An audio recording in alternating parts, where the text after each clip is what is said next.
Hi folks, this is Jason. Hope you're okay today. We're looking at this book, The Resurrection of Jesus, and by Mike Licona, IVP, one of the great books today. Absolutely awesome book.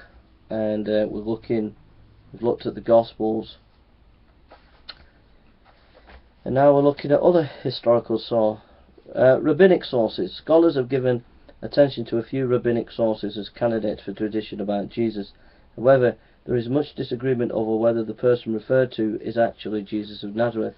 For the purpose of our investigation, only one of these passages of interest is the Sanhedrin 43a. It was taught on the day before the Passover they hanged Jesus. A herald went before him for 40 days proclaiming he will be stoned because he practiced magic and enticed Israel to go astray.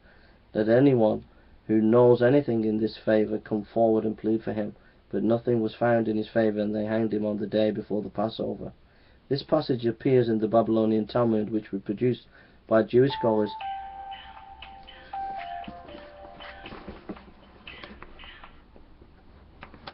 I'll just finish this and then I'll phone them back. We cannot know whether any information they utilised from 3rd century sources was based on reliable 1st century sources.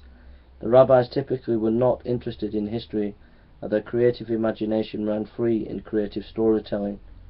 Accordingly, some hold that the Sanhedrin 43 we are reading polemic against Christians for the period, or an apologetic response to the passion narratives in the canonical Gospels. In summary, the rabbinic sources were compiled in the 4th and 5th century, and contain a chunk of information written in the 3rd century that may have origins in early source of unknown origin and reliability, and we can have no confidence that the rabbinic sources used their 3rd century sources responsibly, that the 3rd century sources used the earlier sources responsibly. The rabbinic source probably tell us what educated Jews of the 3rd century, perhaps earlier, knew or believed about Jesus.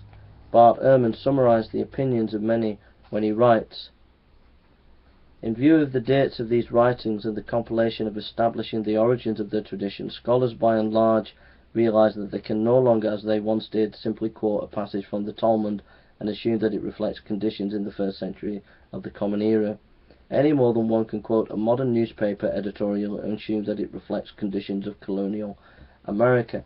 Now, I think that there's a bit of political writing there. I think Licona it's admirable that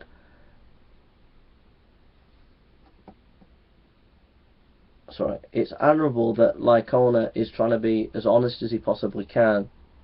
But I disagree with him, and I disagree with Bart Ehrman. If you go on Tyndale House, you'll find some amazing scholars there that will give you some good reasons why you can trust some of the rabbinical writings.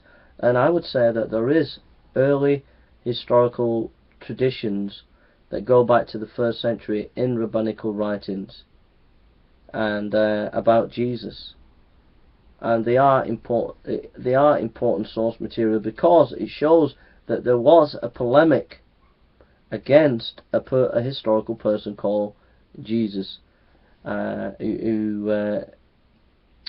was crucified, and that evidence is there. And you can tell that when you look at the